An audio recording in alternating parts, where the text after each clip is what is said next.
Tanker बंद होणार आहेत। गृहनिर्माण सोसायट्या, झोपडपट्ट्या, रुग्णालयं, मॉल्स इथे टंचाईची त्यामुळे भीती आहे। सरकारच्या जाचक अटींमुळे टँकर चालकांनी हा निर्णय घेतलेला आहे।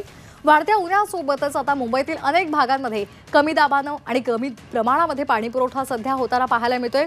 आणि आता मुंबई वॉटर टँकर असोसिएशननं टँकरनं पाणी पुरवठा बंद केलाय। त्यामुळे मुंबईतील काही गृहनिर्माण सोसायट्या, झोपडपट्ट्या, छोटी उपहारगृह, त्याचबरोबर बांधकामाची ठिकाणं, रुग्णालय, मॉल्स तसंच रेल्वे प्राधिकरणाला टँकर कोंडीचा मोठा फटका बसण्याची चिन्ह आहेत।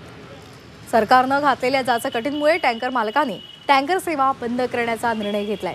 मुंबईचा पाणी पुरवठा जवळपास 30% आलेला आहे आणि त्यामुळे आता टँकर अभावी अपुऱ्या पाण्याच्या संकटाचा सामना मुंबईकरांना करावा लागणार आहे।